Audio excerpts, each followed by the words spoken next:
Welcome back. You're still watching The Globe on the SABC News channel. Iran will expel United Nations nuclear watchdog inspectors unless sanctions are lifted by a 21 February deadline. This latest move comes after Parliament passed a law in November that obliges government to halt inspections of its nuclear sites under Tehran's 2015 nuclear deal if sanctions are not eased. On Monday, the country resumed 20% uranium enrichment at an underground nuclear facility, breaching the nuclear pact with the major powers and possibly complicating efforts by US President-elect Joe Biden to rejoin the deal. Iran began violating the accord in 2019 in response to US President Donald Trump's withdrawal from it in 2018 and the reimposition of US sanctions lifted under the deal. Meanwhile, Germany, France and Britain have warned this latest move could lead to serious nuclear non-proliferation implications. The lifting of the sanctions is unlikely to alter the balance of military power in the region. As Iran's regional rivals, Saudi Arabia and the United Arab Emirates spend tens of billions of US dollars on US weapons. Iran's supreme leader banned the government from importing COVID-19 vaccines from the United States and Britain on Friday. Ayatollah Ali Khamenei labelled the Western powers as untrustworthy and raised the possibility they were seeking to spread the infection to other countries. Imports of US and British vaccines into the country are forbidden. I have told this to officials, and I'm saying it publicly now.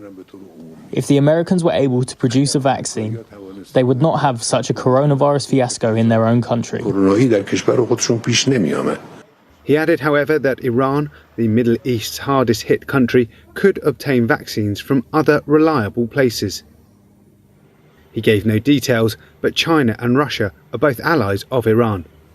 Iran launched human trials of its first domestic COVID-19 vaccine candidate late last month, saying it could help the country defeat the pandemic despite US sanctions that affect its ability to import vaccines. Tensions between Washington and Tehran have risen since 2018, when the outgoing President Donald Trump abandoned the 2015 nuclear deal and reimposed sanctions. US President-elect Joe Biden, who takes office on January 20th, has pledged to rejoin the agreement if Iran also returns to full compliance.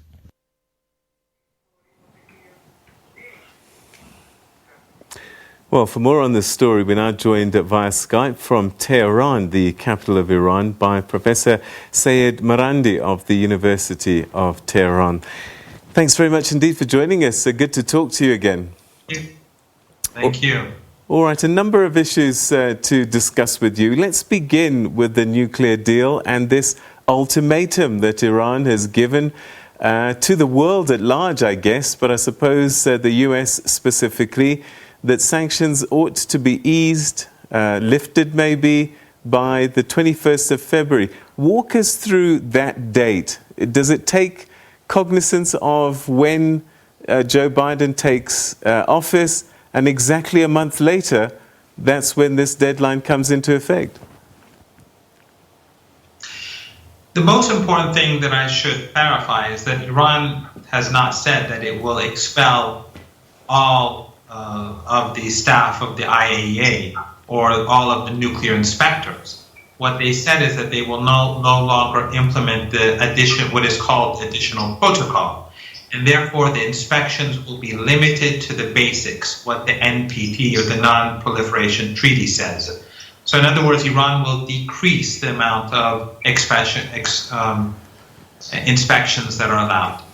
But what Iran is basically doing is saying that, well, Trump, under Obama, the deal was signed, and Obama never implemented the deal in full, even though the Iranians did, the Americans didn't. And that is something that the leader says was a mistake, that we should have said that we'll move step by step. For every step that we take, the Americans must take the same step.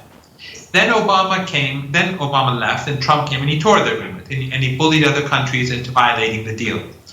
The Europeans asked the Iranians to stay in the deal. So while the Europeans were in full violation, and the Americans, of course, the same, the Iranians continued to implement the deal in full. for a whole year. After a year, the Iranians saw that the Europeans were being dishonest and they were not really planning to do anything. So in 5 stages, 2 months, every 2 months, they decreased their commitments. And that is in line with the deal, by the way. It's not a violation of the deal. The violation is being carried out by the other side. So in the 5 phases, which took another year, Iran reached where it is today. As we speak, even though the Americans and the Europeans are violating all of their commitments, Iran is still abiding by many of its commitments, including the increased number of inspections that exist in the country as a result of the nuclear deal. So what the Iranians are now saying is that, okay, Trump is gone, Biden is coming. Biden says he wants to implement the deal. The Iranians are saying, no more games. So what we're going to do is, if you implement the deal, the United States, Biden, then we will implement the deal. But if you do not, we're not going to do it anymore either. So at the moment, Iran is implementing part of the deal, the Americans are not, and the Europeans, none of the deal. So what the Iranians are saying is that if you do not implement the deal in full, we're no longer going to implement any part of the deal either. So it'll sort of be like 0-0. So this is to put pressure on Biden to be honest about what he claims to want to do, especially since some of his advisors are already putting forward preconditions. The Iranians are saying there's no negotiations planned because the nuclear deal has already been negotiated. The Americans have to implement it if they want us to implement it. After they've implemented it in full, then we have to think about other issues, such as the Americans actually becoming a former member of the P5+1 again, or what is now the P4+1. All right, so this production of enriched uranium, is that not a provocative act by Iran? It is within Iran's legal rights within the framework of the non-proliferation treaty. So what the Iranians are now doing is they're saying, from now on, we are going to set aside the limitations or the remaining limitations that we've imposed on ourselves because of the nuclear deal, because the other side is not implementing it. So we're going to expand our nuclear program to put pressure on the other side. It's foolish for Iran to continue to implement a deal when the other side is not implementing it. Do you have faith that the Americans will step up and the European partners? I don't think very many people in the world would say yes to that. The Americans are not known to be faithful to their commitments, not under Trump and not under any American president. That's why they say they're exceptional. American exceptionalism, Eurocentrism, these ideologies create this belief among Europeans and Americans that they have more rights than others. They have extra privileges. So if they violate an agreement, that's fine, but the other side can't. So no, the expectation in Iran is not that the United States will implement the deal in full, or that the United States will be honest in its interactions with Iran or the international community. And that is why the Iranians are now beginning to play hardball. They're saying, you implement the deal, we implement the deal. You don't, we don't either. All right, so what could be the consequences then if we do get to a 0-0 scenario, the Americans don't join the party and the European partners continue to do nothing? What will Iran then do? Will it then be all bets are off? We are allowed to do whatever we want to do in our country with our technologies and capabilities? Yes, exactly. If the Americans don't want to implement the deal, then that's what the Iranians are going to be doing. The Iranians, for the last 2-3 years, they've been holding back, whereas the Americans and the Europeans have been in complete violation. So if the Americans and the Europeans really want to limit Iran's nuclear program in accordance with the nuclear deal, then it's very simple. They just implement it. They just implement what they already signed up to. And what they signed up to is what Biden signed up to, because he was the vice president of Obama who agreed with the deal. So it's very simple. It can't get any worse for Iran, because Trump imposed the maximum pressure campaign. A Biden regime can't do more than Trump. So what Iran can do, though, is expand its nuclear program. So Iran is putting pressure on Biden, and especially now that the United States is in such a difficult economic situation, the COVID crisis, the political crisis, the divisions inside the country have made the situation more difficult for the United States. And in addition to that, Biden wants to be seen as the opposite of Trump in the eyes of the international community, just like Trump wanted to be seen as the opposite of Obama.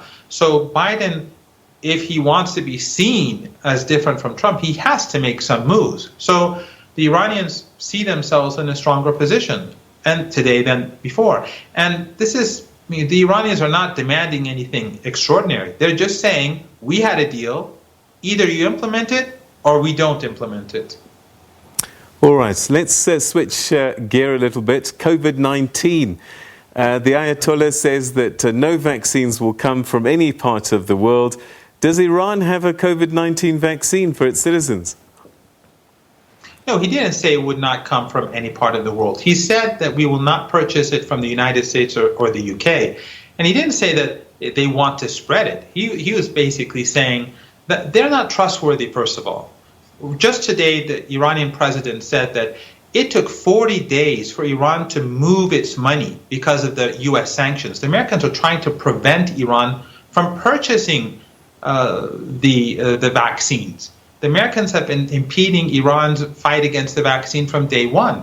When Iran was during the initial phase, when the virus first hit Iran, they tried to prevent Iran from importing masks, ventilators, test kits, until then, then the Iranians developed all of them inside the country. Now it took 40 days for Iran to finally send the money to purchase vaccines. So the Iranians are saying, the Americans who are trying to prevent us from purchasing vaccines now, what if we purchase them from the Americans or the British who are close American allies, and then the American government blocks it? Then what? So that's A. B is that, as you rightly pointed out, the Iranians are developing a vaccine. But the Iranians are still, and it's moving forward pretty well. But also the Iranians want to purchase vaccines until the Iranian vaccine is fully prepared and they can vaccinate people in large numbers. So the problem with Pfizer and Moderna is that, first of all, these companies cannot be held responsible legally. And neither can the US government. And that's why 40% of Americans don't want the vaccine. In addition to that, the Pfizer and Moderna, they are using a new technology which has never been licensed before. And the vaccines have been made in record time, and they're using messenger RNA or mRNA. So the Iranians are saying, we don't know what the side effects of these things are going to be. Even the South Koreans that purchase these vaccines, they still are not using them. They want to see what the side effects may be. Traditionally, the vaccines that have been developed have been used typically weakened or inactivated viruses. And many of the good vaccines that have been developed now in different countries like China or elsewhere, they're using this technology. And the Iranian vaccine that's being developed is this as well. This has served the world well for a long time. And so the Iranians are saying this is much safer. So A, there's no chance of the Americans stealing the Iranian money. They've already blocked Iran from transferring the money. Why wouldn't they cause further problems in the future? Okay, we're running out of time. Last question. Last question. Does that mean that you are open to buying from Russia and China this vaccine?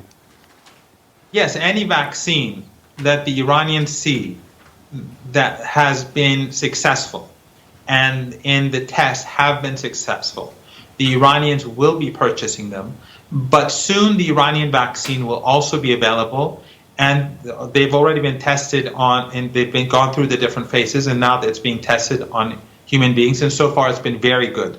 So for the period of time between now and when the Iranian vaccines will be used extensively, the Iranians are going to purchase vaccines to cover this period, and they will choose it from countries who can be relied upon and also countries that are using technologies that are known to be safe. All right. Professor Marandi, always good to talk to you. And thank you so much, as always, for your valuable insights. Thank you so much. All right, that's Professor Marandi from the University of Tehran. And just to give you an update, Iran is the 15th most affected country in the world in terms of COVID-19, with 1.28 million confirmed cases, 82 deaths in the last 24 hours, and 5,900 new infections. We'll have more for you after this.